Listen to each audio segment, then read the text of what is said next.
Alrighty. Hello, everybody. Hope you're doing well tonight. We're going to talk about retrogrades and some really interesting planetary movements and other events coming up this year. Um, I have my notes here, and if I have to take a drink or something, I will let you know, and it'll just be a very brief pause. So 2024, planetary movements and retrogrades, it's going to be a super eventful year. So for those of you who would like to, you can go to astro.com if you don't already have your natal chart, and you can actually make one for free and download it to your phone or your computer.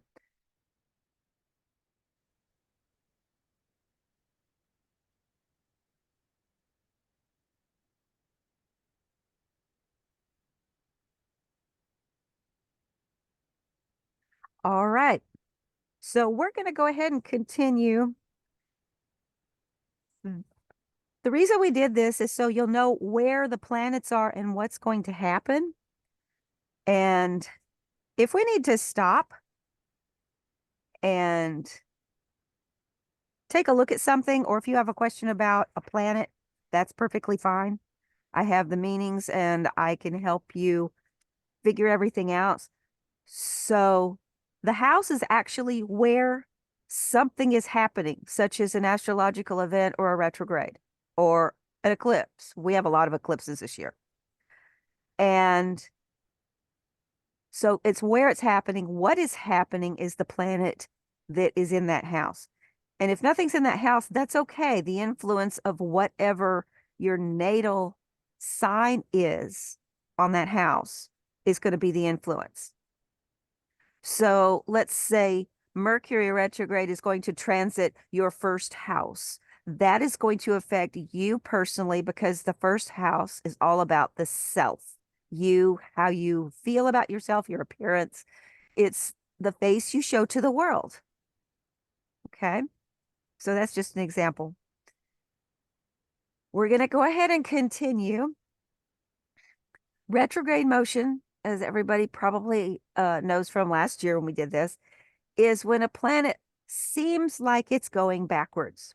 So if you hold your finger in front of your face and point it straight up, if you go in a circle from one direction to another, it looks like it's going one direction and the other, but your finger always goes in the same motion. I'm doing like a horizontal circle. It's like the line with the arrows on it. It starts gray and then blue and then circles around where it says Mercury retrograde station. And then it comes back around. It looks like it's going the other way. That's the retrograde motion, but it's really not going. It's the opposite direction. It's still going in the same direction. That's just from our particular viewpoint. Okay.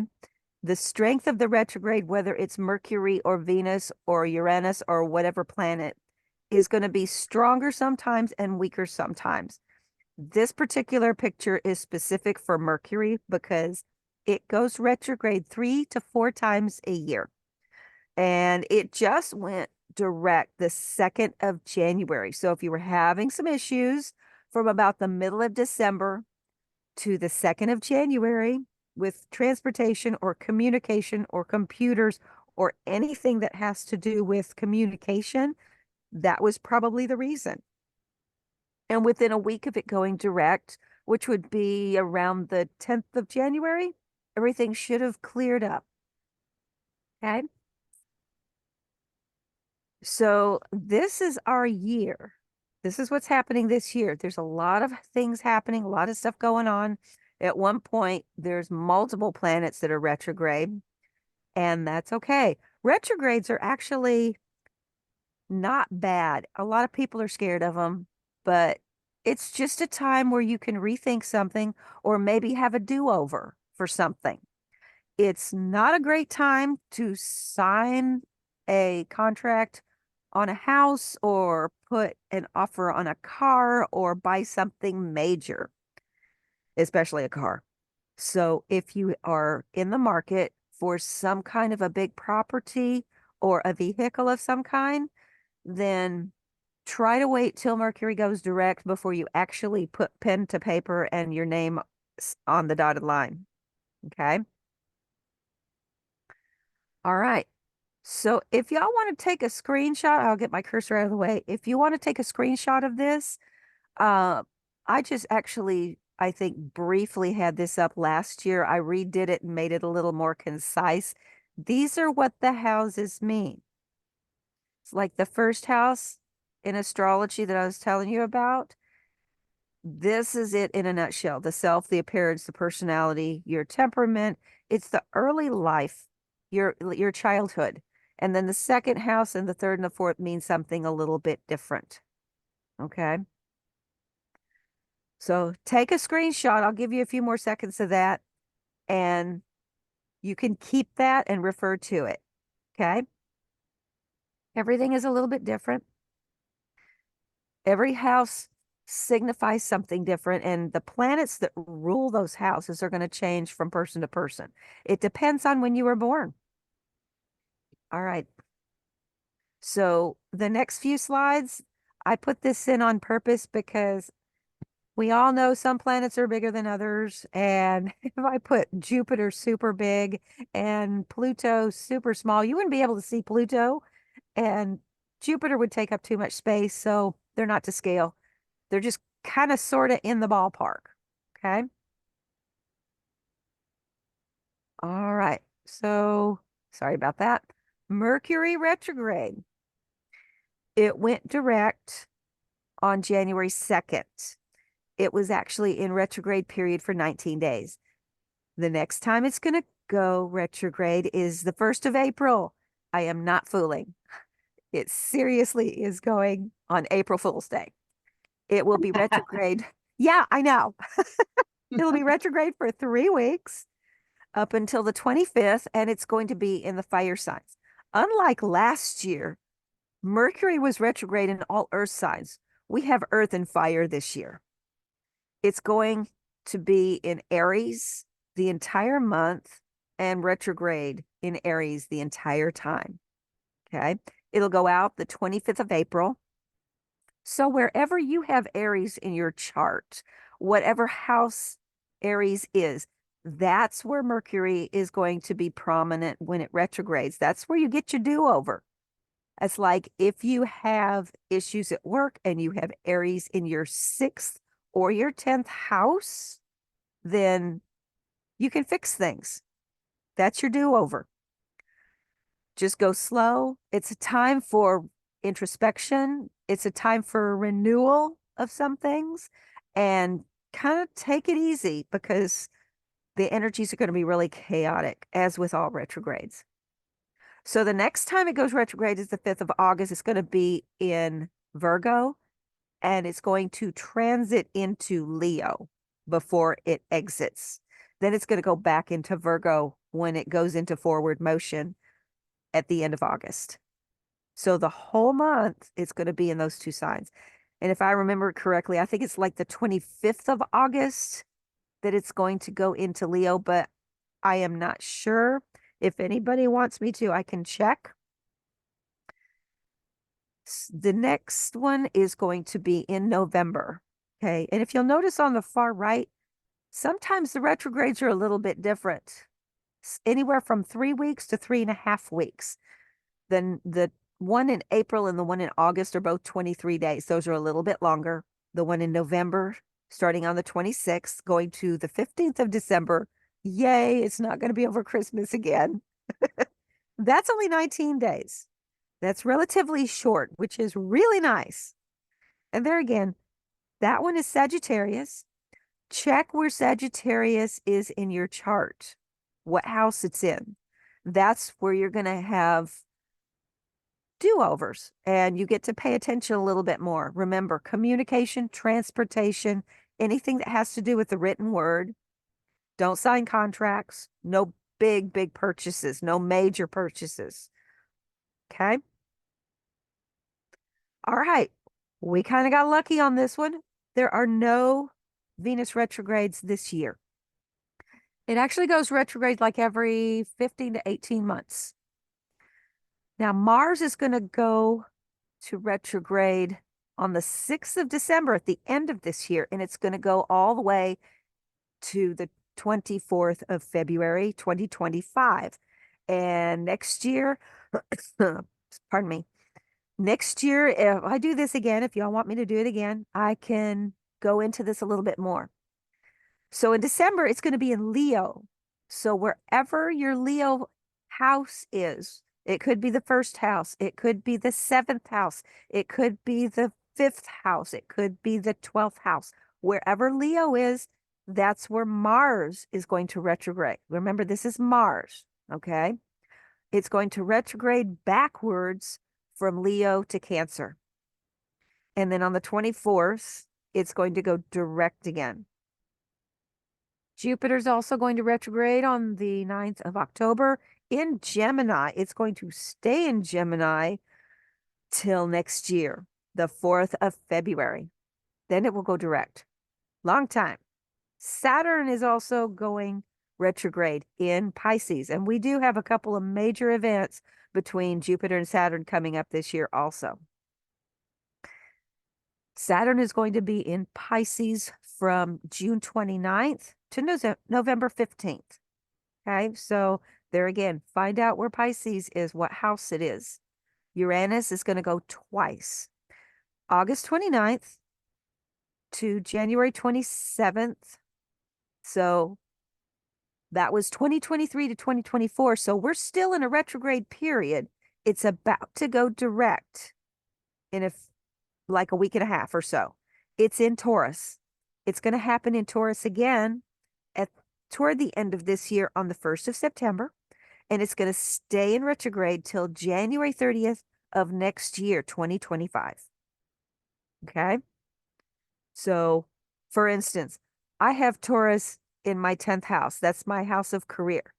So that's where I know to look for my do-overs and things that go on between Uranus and my ruling planets and the 10th house. Sorry, had to get my head wrapped around it for a second. All right. And by the way, you all probably see the difference in the planets here. I was trying to make the smaller planets a little bit bigger so you could see them really nice. Okay, so Neptune is going to go retrograde also on the 2nd of July. It's in Pisces also. Now, remember, we had something else in Pisces, Saturn. Saturn was going to be in Pisces retrograde. The degree is 19 to 12, so it's going backwards. The degree is 29 with Neptune to the 27th. So it probably will not have a clash. All right.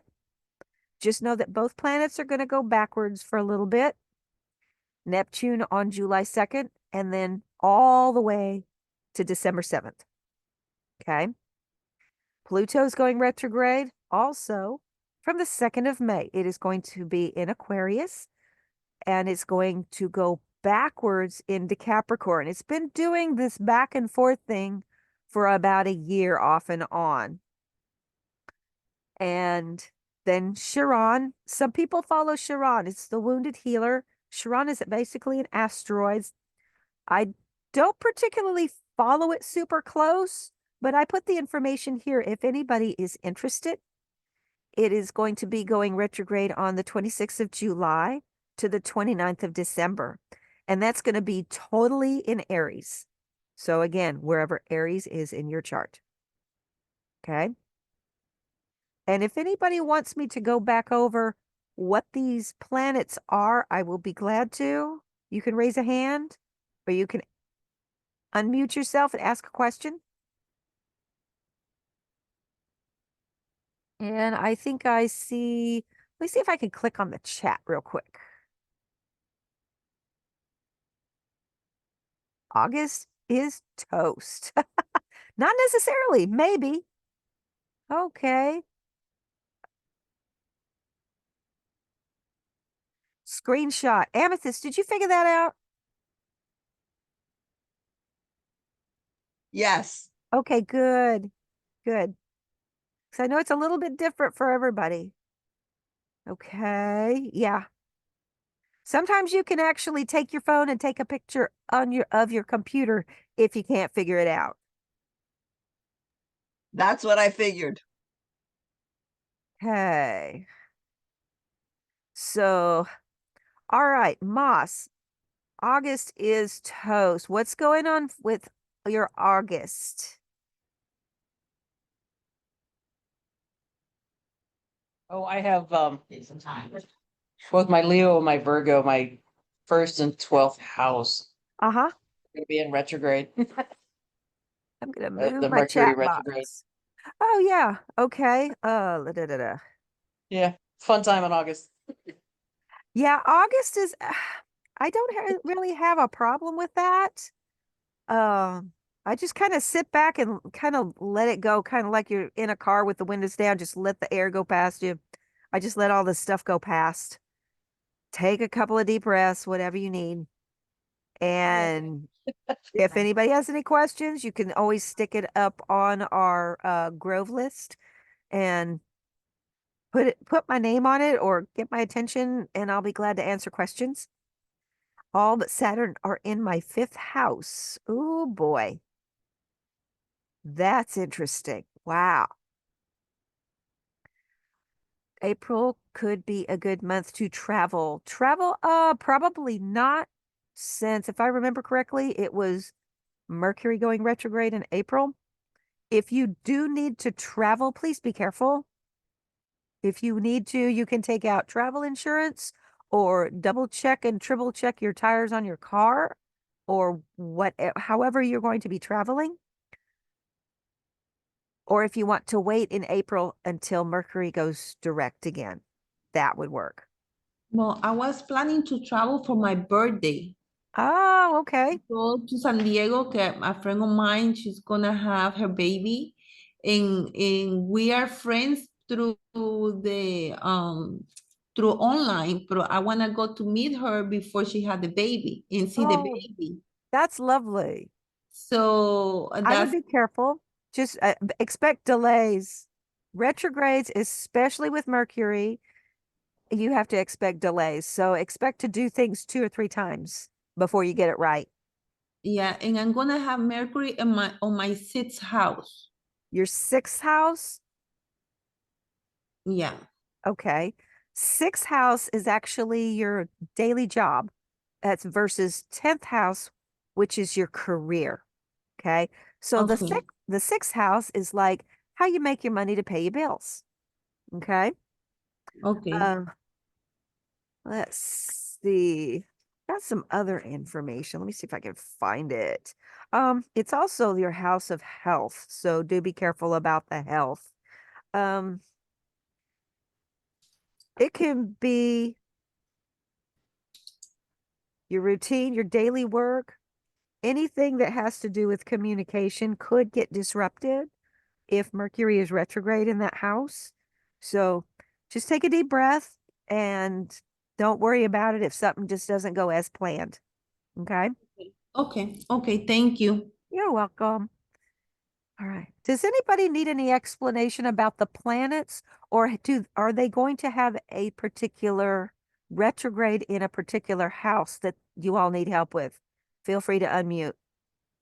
Yes, if you want to explain for that, that will be perfect. I'm still confused.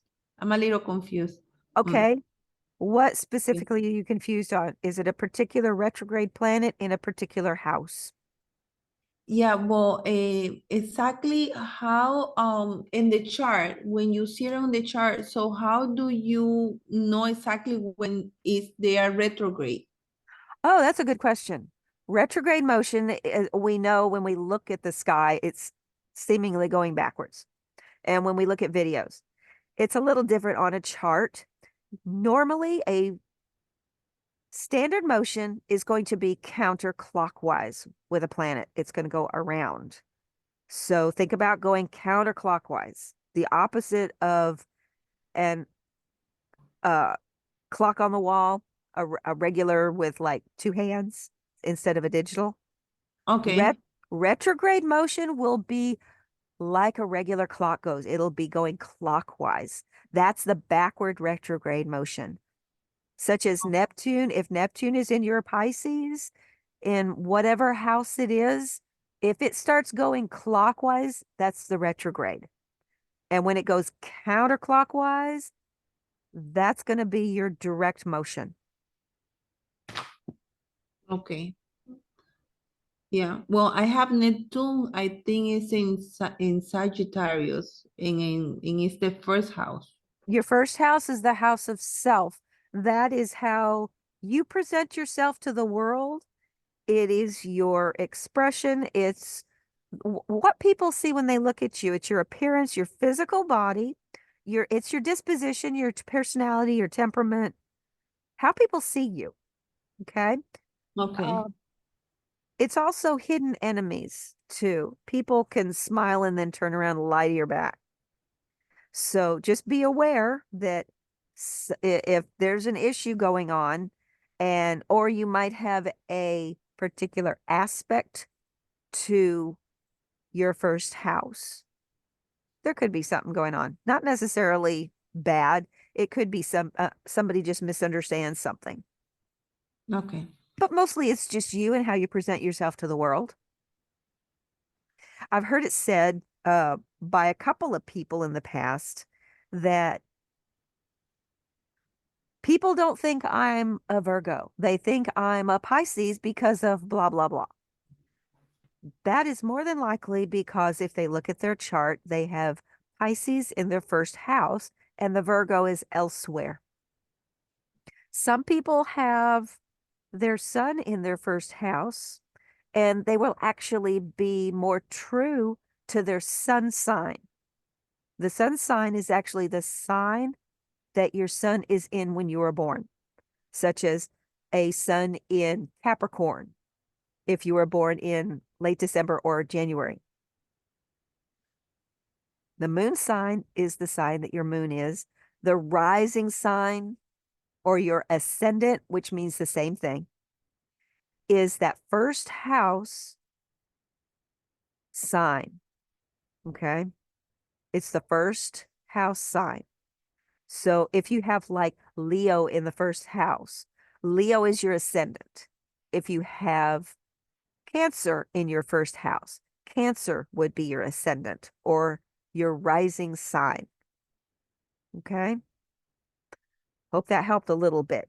Usually, lots of people tend to read horoscopes every day and says, that's not me. That's not me at all. And you're probably right because that's such a general overview. What you could do if you do have your chart or you know where your sun, your moon, and your ascendant is, go read your sun sign and read your ascendant because that's going to be a combination of information that could be more true to you or that you might be able to identify with. So anyway, that is our retrogrades for the year. Lots of them. We're going to go ahead and continue. One more question quickly. Yes. What is the difference between ascending and descending? A Or the definition? the descendant is on the opposite side of the chart. Ascendant is on the left. Descendant is on the right. If somebody refers to your midheaven also, that's at the very top of your chart. If you look to the top, like the top of the page, between the 9th and the 10th house, there's that line. That's your midheaven. And what that means? The midheaven, it depends on your chart. Some people could be really gung-ho because they have Aries and Mars up there. Some people can be very domestic and quiet because they could have Taurus or maybe Pisces there. It depends on your chart, but the midheaven is also going to affect you and it's going to become part of your personality and part of your demeanor. Astrology has a lot of bits and pieces and moving parts to it. Yeah, it's very interesting, but at the same time, it's like you require to study a lot to understand everything perfectly. Yeah, yeah. It takes a lot of years of study. I've been studying, honestly, I've been doing astrology since my 20s, which is a very long time ago, and over 40 years, actually. Let's see. My sun is in Libra, but my first house is Cancer. I can see the homebody right there. Very caring, very nurturing. That's a nice balance, actually. All right. Let's go ahead and move on. If we are done with our retrograde questions, we good? Anybody else? Okay. So some of the top astrological signs for this year. We already talked about Mercury going direct on the 2nd of January. We also have the 20th in a couple of days, all the way to the 1st of September. Pluto is going into Aquarius. Pluto is an interesting planet. A lot of people are scared of Pluto because they think, oh my God, it's the destroyer. It's the tower card. Ah, no, not really. It's a transition card. It's a builder card. It's really interesting that when it enters Aquarius, because Aquarius itself is revolutionary. It helps bring things to light, not just personally, but in society that can be better. It transitions forces with an innovative drive, especially right now. It's going to be in an air sign. This is super important. A lot of people have been waiting for this because the transit is going to help guide humanity toward more evolutionary paths, and it's going to become better ecologically and scientifically. When Pluto changes signs, which is an average of every 20 years, our lives and society usually shift really significantly. Pluto is about power and transformation. Um, like the Tower card, it's regeneration and eliminating anything that prevents growth. So it's like out with the old, in with the new. Okay. It's a sign of change and it likes to shake things up for the better. So it aligns really well with Aquarius. Pluto and Aquarius is very compatible. While Pluto is in Aquarius, which is going to be off and on for the next 20 years, we need to get ready for a redistribution of power. So from the top down to a bottom up type approach, or sides to go in, all aspects from all angles.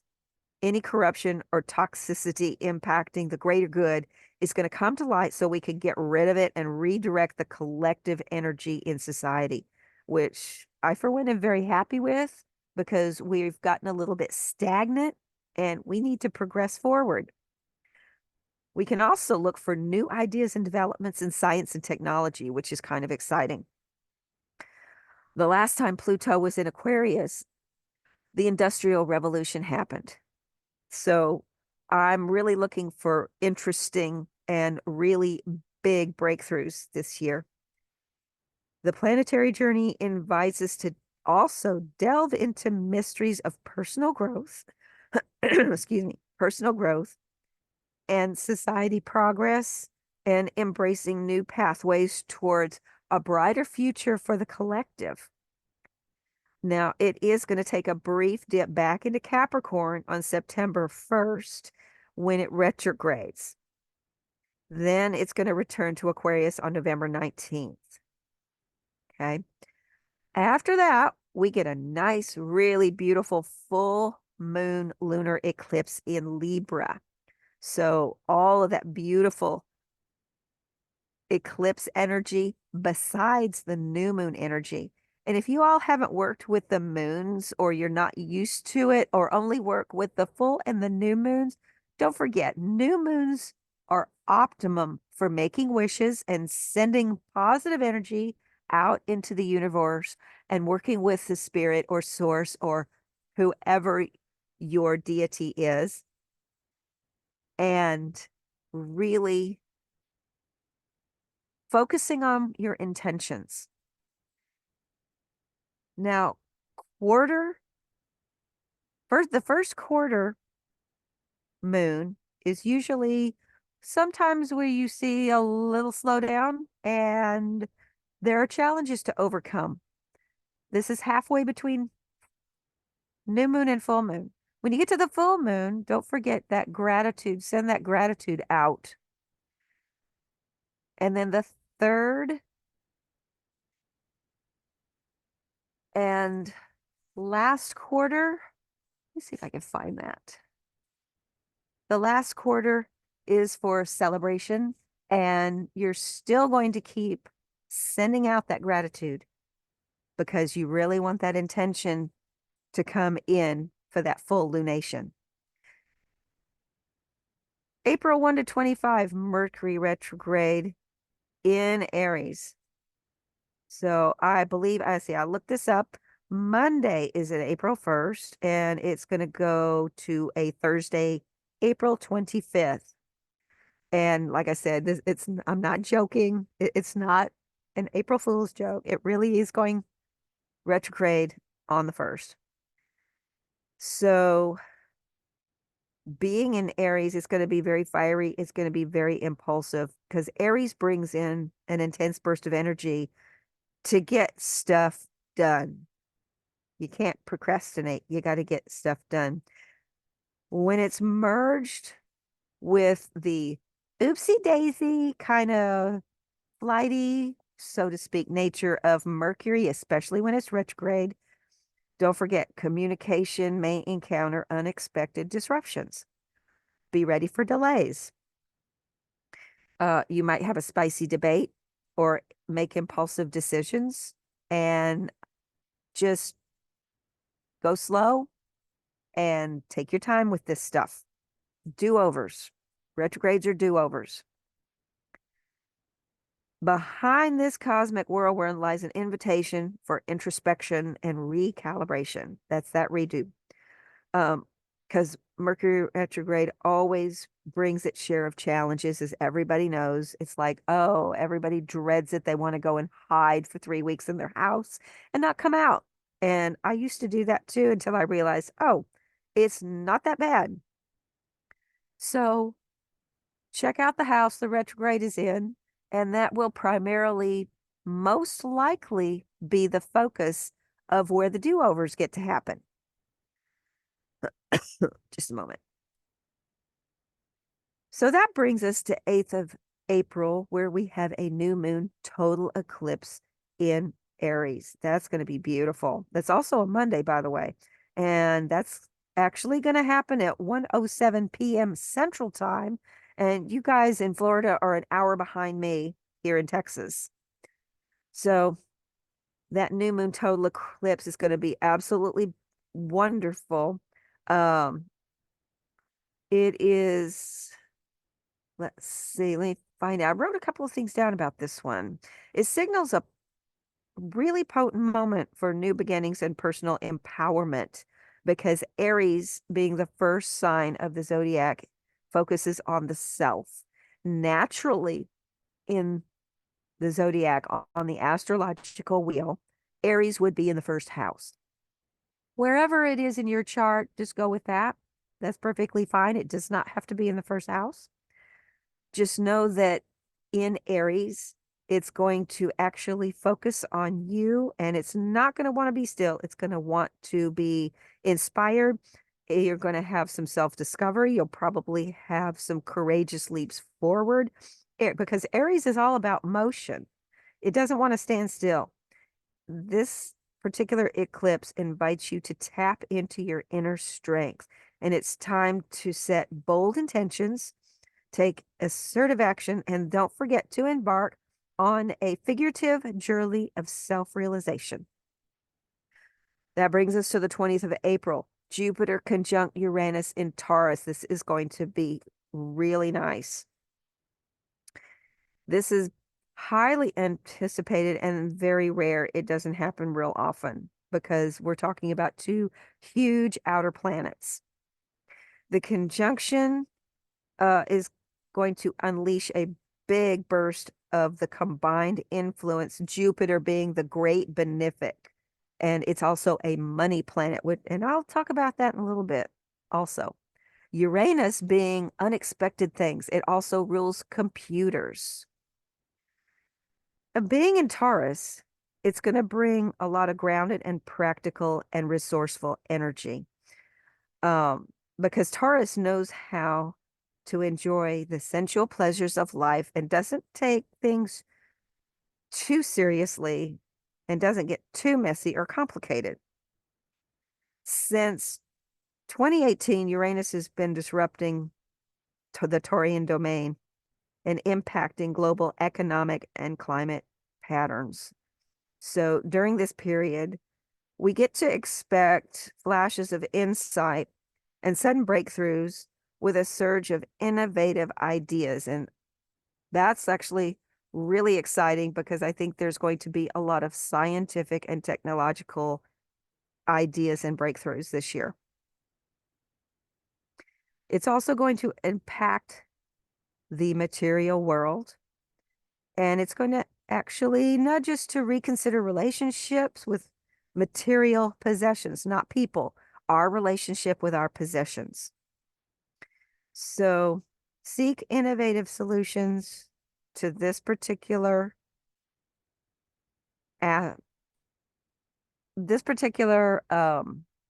happening when Jupiter conjuncts Uranus. Expect the unexpected. Expect good things to happen. Put out that intention to the universe. This energy could feel a little bit intense, but it's a very exciting opportunity. You can embrace new paradigms, and it can pave the way for the future that harmonizes technology and advancement with earthly stability. So I'm thinking that this year, quite possibly, we could have an upsurge in like green products, conservation, uh, things of that nature.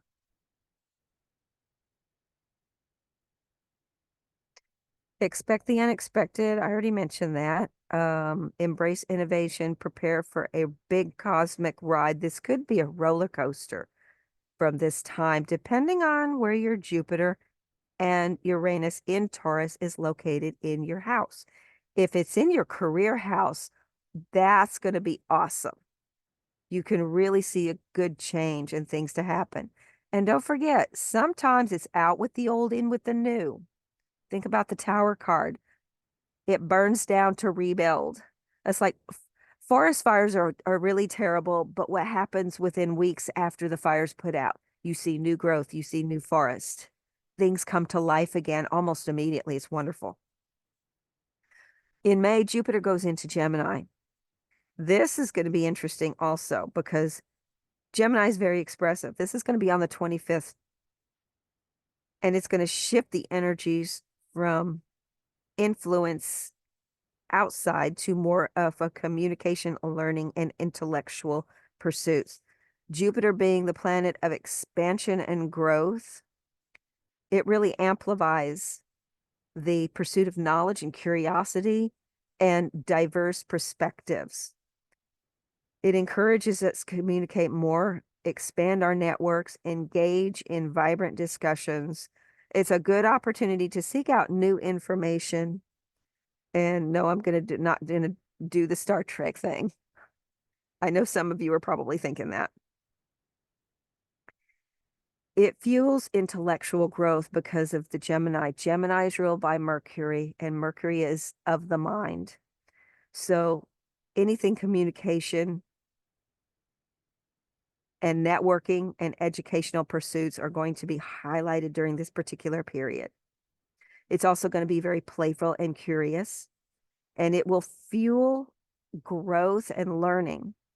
It's also a good time to maybe take a computer course to learn something new or pick up a book.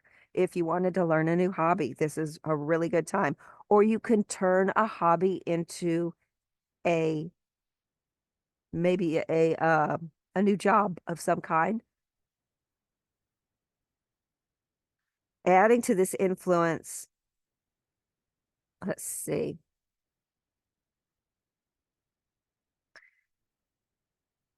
You can really devote some of your time and your curiosity to reach new heights, maybe even start a new business here.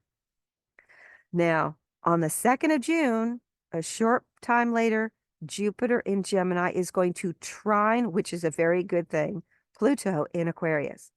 Now, I just want to mention really quick, everybody, some people talk about trines or squares or sextiles or quincunxes when they talk about astrology. Trines are good.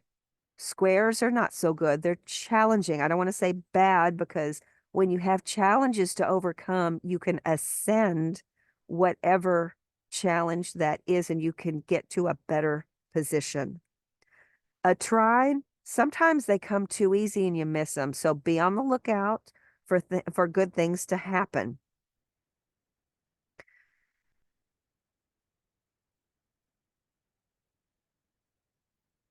Let's see.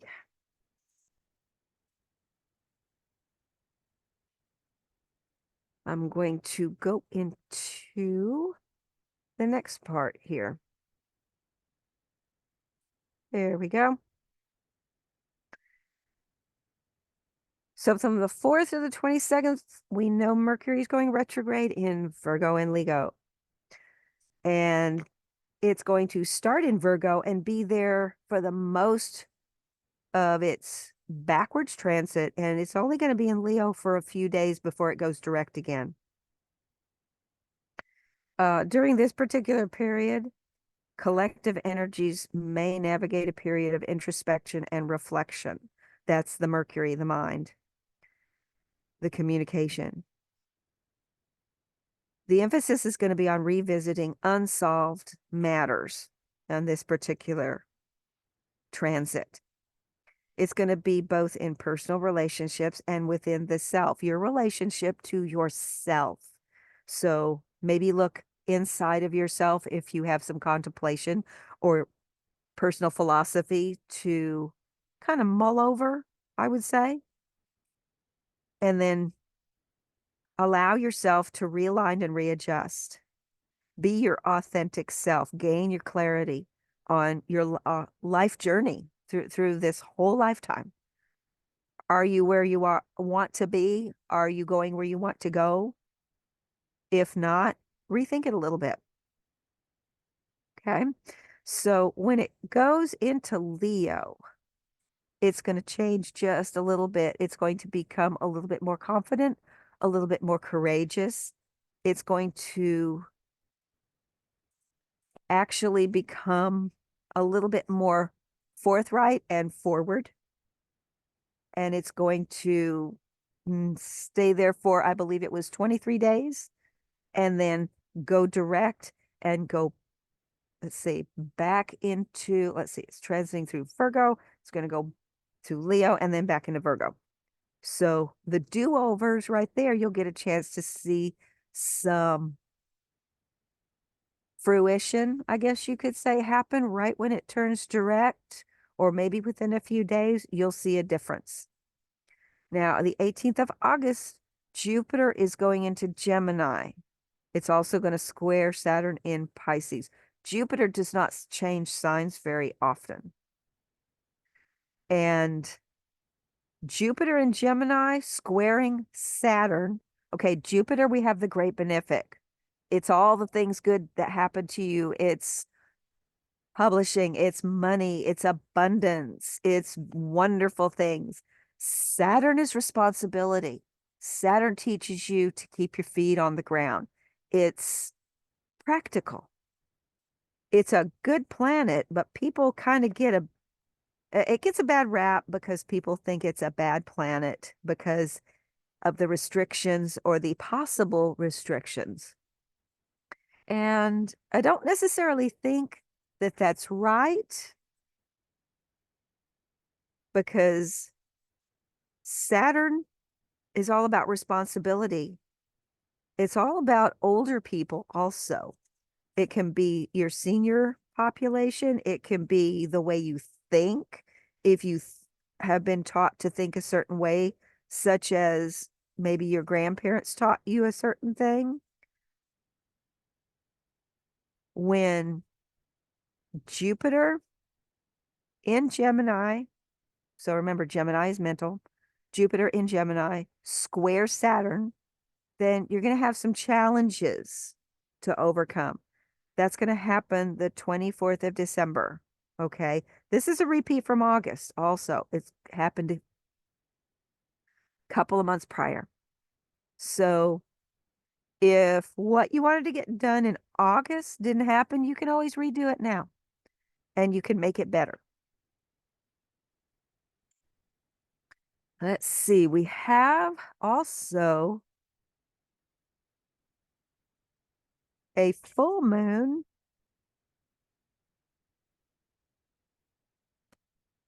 partial lunar eclipse in Pisces. I skipped over a couple of these, sorry.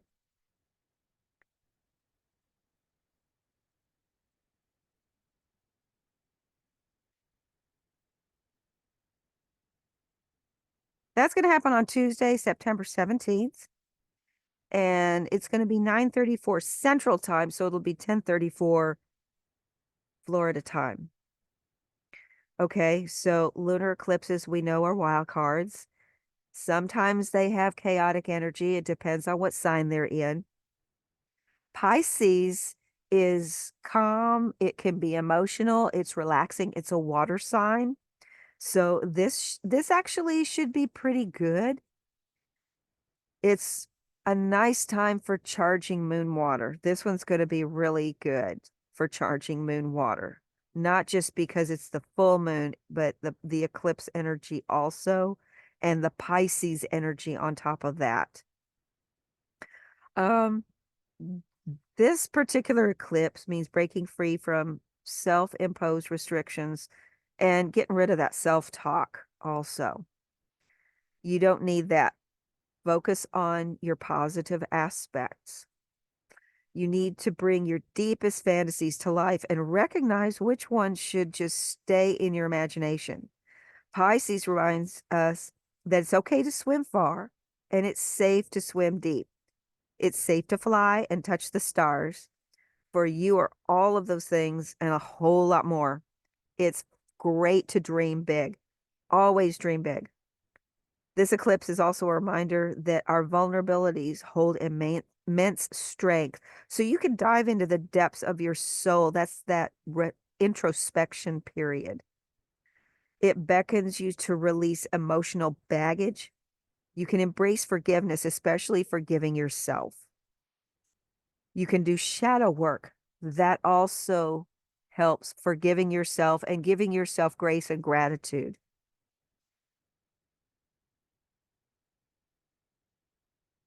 The spiritual cleansing and renewal can also happen at this particular time because Pisces actually has its little fins in the occult.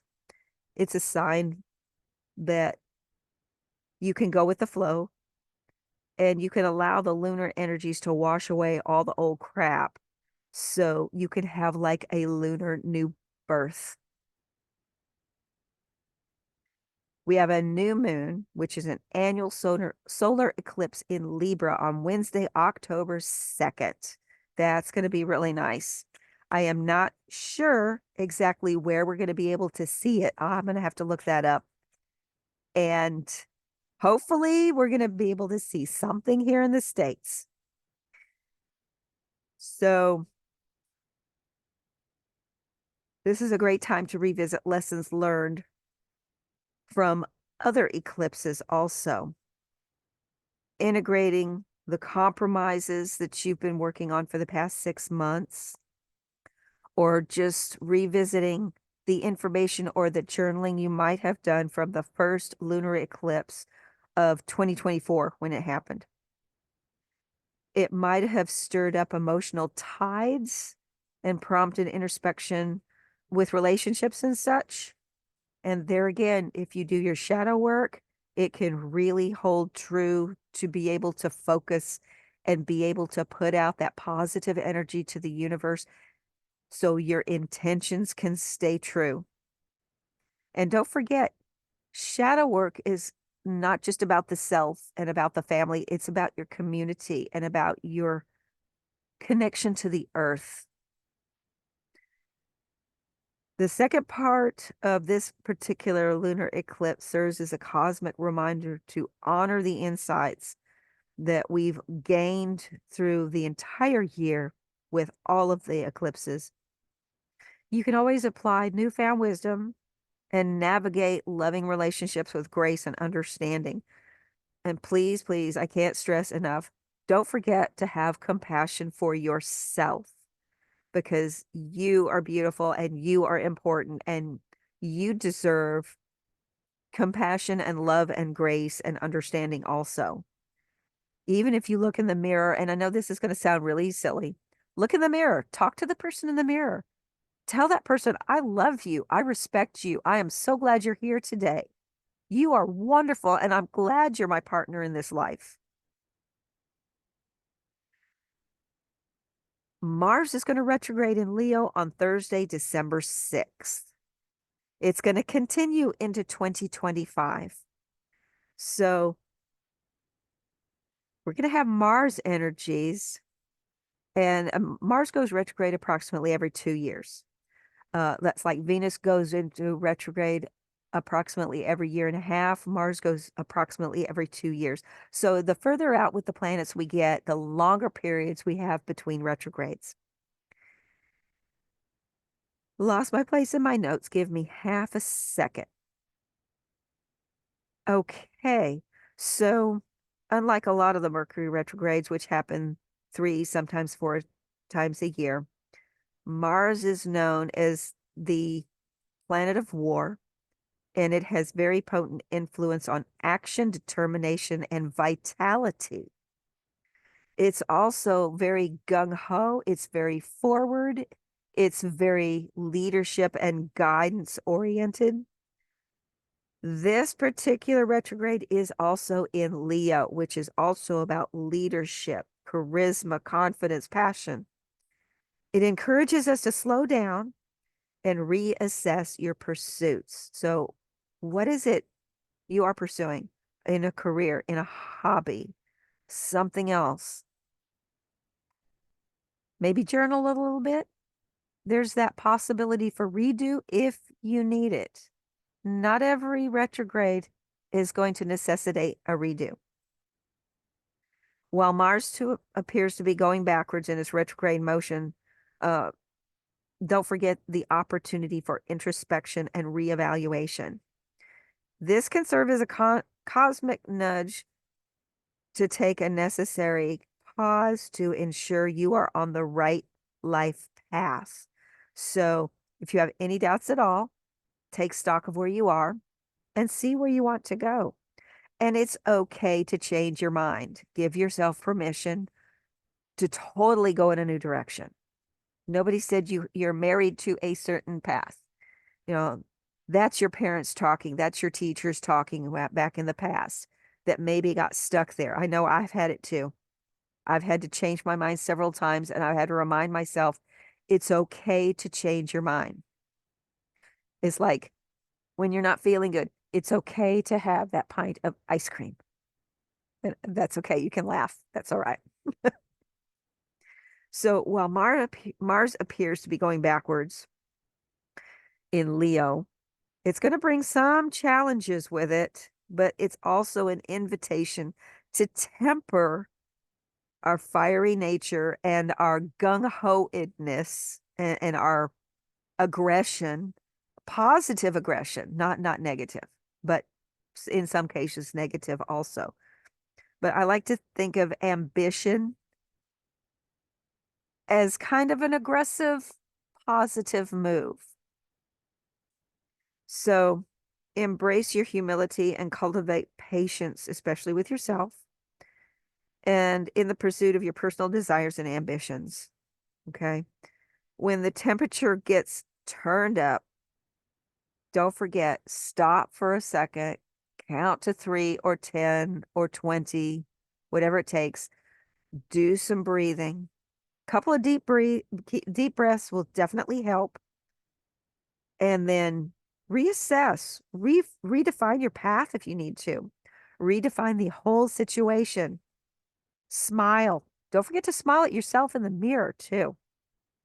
Harness your strength with grace and authenticity. Okay.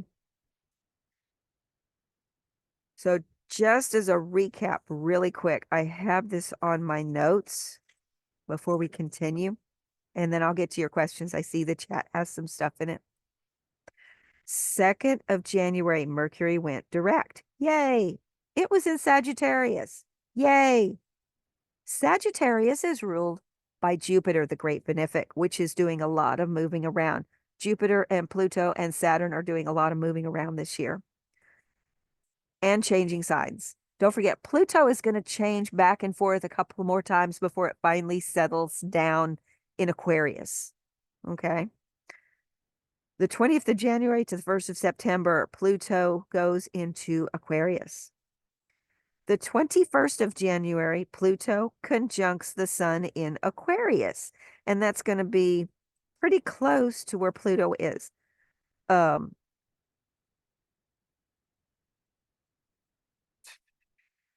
Why did I write Pluto twice? I'm sorry. Pluto conjuncts Sun. So Sun being how you shine, the self, it's who you are. Take a second look. Have a sit down, journal, write down lists, figure out what you want. Or figure out if you have met a goal, what is the next step? How do you, it's not just you have this. How do you do it? Break it down into several parts and take those parts and break that down so you can have mini goals and mini, like small, MINI, mini, okay, mini steps. So you can have that sense of accomplishment. Aquarius is going to be awesome this year. I'm really looking forward to all of these events. 25th of March, full moon lunar eclipse in Libra. And then we get, I can't read that. I believe it's 1 to 25 of April. My printer didn't print very well. I'm sorry. 1 to 25 April. Yes, Mercury is retrograde in Aries. 8th of April, new moon, total eclipse in Aries. Yay. Lots of beautiful fun there. 20th of April, Jupiter is going to conjunct Uranus in Taurus. So Jupiter and Taurus are, Jupiter and Uranus are going to get together super close, and they're going to do a little dance in Taurus before it goes into the next stage. And Jupiter, moving faster than Uranus, is going to move off first. Think about the tango. The partners are together and then one moves off and the other follows. That's what's going to happen. 25th of May, Jupiter's going to go into Gemini and stay there for a while. 2nd of June, Jupiter in Gemini, it's going to trine Pluto. Don't forget to keep your eyes open. Remember, trines happen easily, and sometimes it's too easy and we miss it. It's like a square is a challenge, and we always see challenges. We always see that brick wall. On the flip side, a trine can help you get to where you're going as much as a challenge can help you get to where you want to go. This is also very magical because it's happening in Aquarius, and Aquarius is also connected with the occult. The 4th to the 27th of August, Mercury goes retrograde in Virgo and Leo. Remember, it's going backwards in Virgo for most of the retrograde period, and then it's going to be in Leo for the last few days before it goes direct again, and then back into Virgo. The 18th of August, Jupiter in Gemini is going to square Saturn. There's that square again in Pisces. There's your challenge. Think of it as just a little bitty step to overcome. Take it in small bits, whatever it is, wherever Pisces is in your chart. Could be 12th house, could be fourth house. It just kind of depends. 17th of September, full moon, partial lunar eclipse in Pisces. That's going to be pretty. That's going to be really nice. Got a lot of stuff happening in Pisces and Aquarius this year. Excuse me. The 2nd of October, we have a new moon annual solar eclipse in Libra. Libra is all about balance. It's all about beauty and love and comfort and contentment. Get your comfort food out. Get your lawn chair out. Enjoy the lunar eclipse. That's what I'm going to do. The 19th of November, Pluto is going into Aquarius. This is going to be the 3rd time this year it's into Aquarius. This time it's going to stay put for a while. The 26th of November to the 15th of December, Mercury is retrograde in Sagittarius. So again, look at your chart wherever Sagittarius it is. Could be your 2nd house, could be your 8th house, could be your 11th house. The 6th of December into 2025, Mars is retrograde in Leo. 24th of December, Jupiter in Gemini is going to square Saturn in Pisces. Okay, this is a repeat from August. So Jupiter in Gemini is going to have the traits of that house wherever Gemini is. Saturn is going to have the traits of Pisces and the house Pisces sits in. Okay. I'm going to get up to the chat because I see some stuff going on. And if anybody has any questions, give me just a second. All right.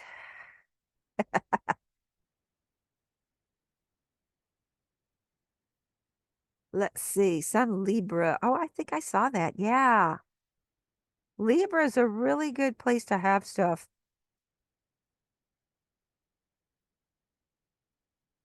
And I apologize. You're correct. I keep saying ahead, behind. Y'all are ahead of me. Sorry, COVID brain. All right. Law of attraction may not be working in your favor. That's quite possible. If it's not, it's like this whole month since the new moon, I have been putting out positive energy for good health. And what happens? I get tested positive for COVID.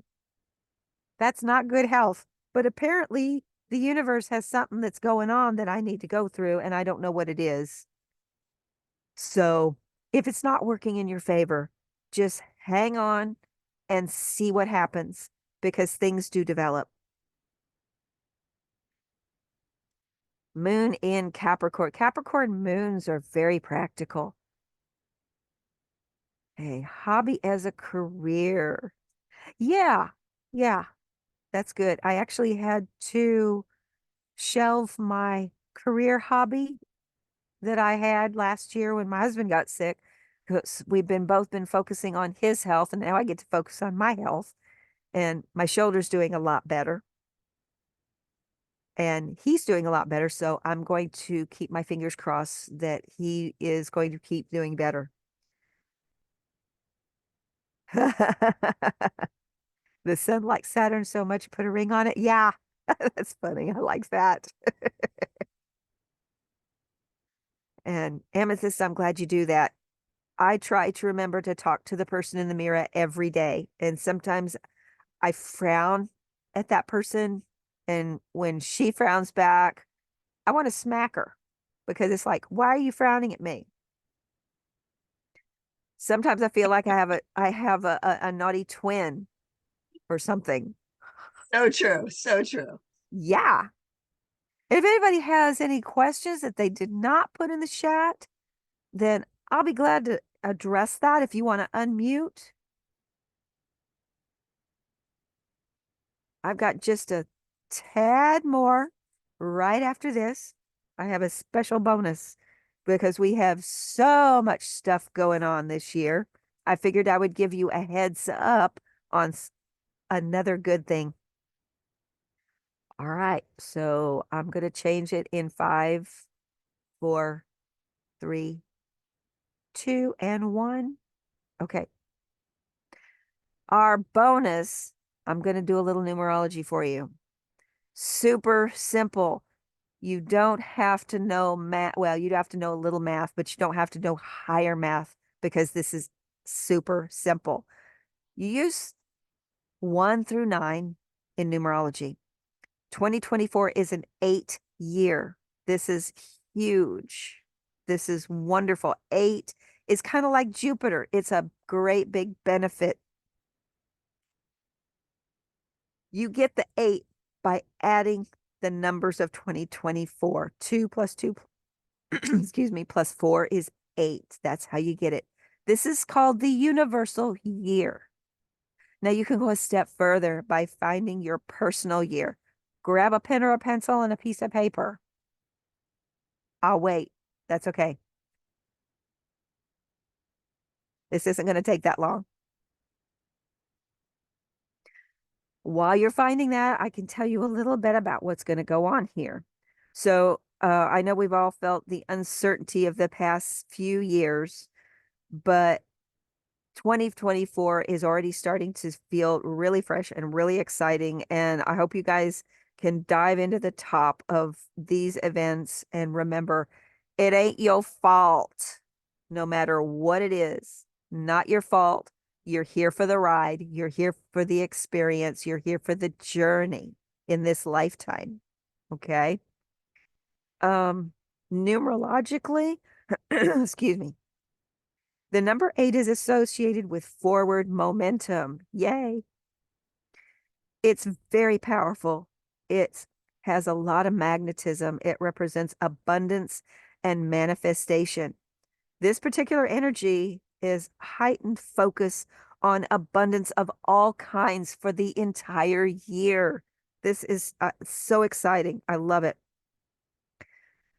This means material, financial, personal, riches, gain, spiritual gain, the whole thing, the whole 9 yards. As an 8-year encourages us to take charge of our destinies and make practical and strategic decisions. You need to work diligently toward your goals. It's time to rebuild resilience that we may have lost over the past few years.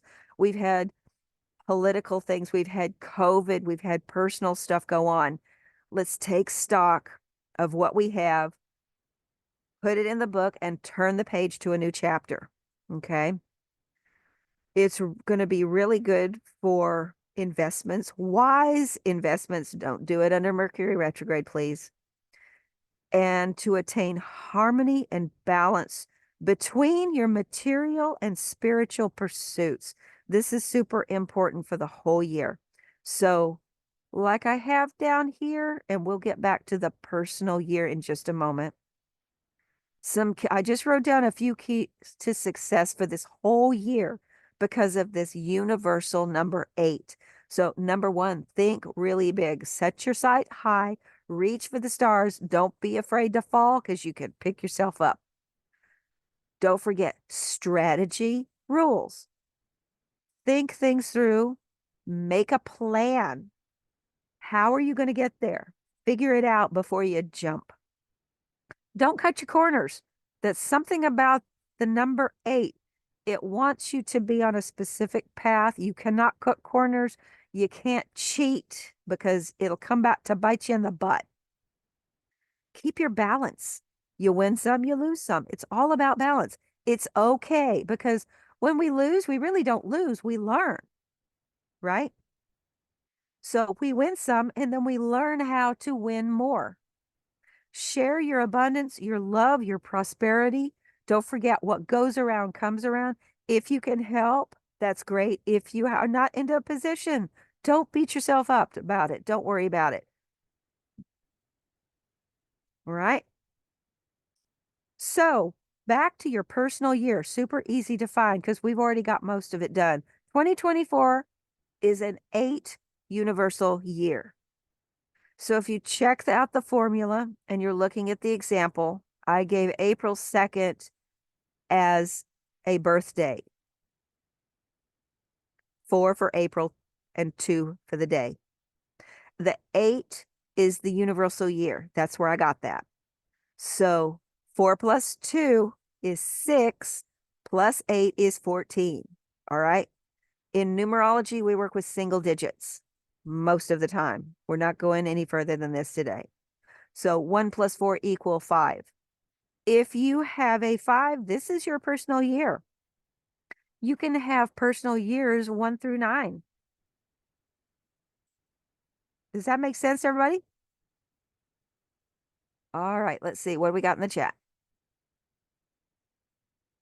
Personal year 7, 1. I got a 2. Awesome. Guess what? We get to visit this. Yay. Take a screenshot if you like it. This is for the years that you have figured out. Personal year 1, think big. Its energy is great for starting new projects, taking risks, all that stuff. Number 2, build alliances, teamwork, cooperation. Now, I have put colors on the end of each of these numbers. If you are so inclined and you want to, wear this color. This is your power color for the year. If you don't like it, don't worry about it. Find something else that makes you feel good and powerful. If you don't like, say, royal blue, that's perfectly fine. If you love yellow, wear yellow. So 3 is vision, imagination, yellow. 4, growth, building things, green. 5, progress, innovation, adaptability. 6, justice, nurturing beauty, harmony. 7, analysis. 7 is also a scientific number, technical. Understanding strategy, being studious, being diligent, having empathy and sympathy. 8, experience, authority, endeavor. These are just a few of the things that I thought might be helpful. Number 9. The 9 is the final number. It's the finishing number before we start over. This is about selflessness and forgiveness, especially to yourself, not just to others, to yourself. Being creative. Be creative for yourself. Make yourself something, whether it's a pot of soup or drawing a picture or making a cloak or a shirt or a pair of shoes or something, or getting a bunch of leaves from outside and making a wreath for your front door. It's all about generosity, contentment, confidence. It's romantic. It's about integrity. Don't forget to analyze things, figure it out, journal. Like I said earlier, figure out where you want to go. You can get there. The color for 9 is gold. If you don't like gold, find something else. Okay. That's what I got today. And if you have any comments or questions, feel free to unmute yourself. I love purple. I know amethyst is my favorite color too.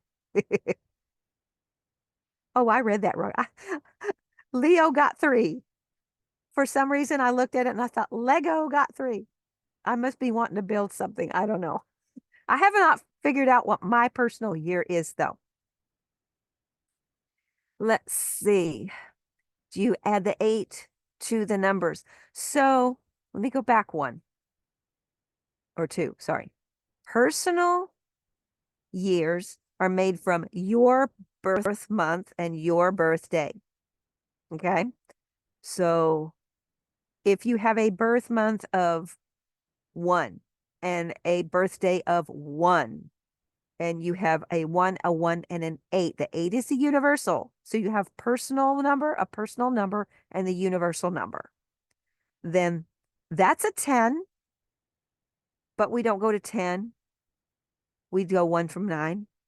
So it's a big old 1. That would be your personal year. Okay. I hope that made sense to everybody. Carl is a 7. Cool. 7s are interesting.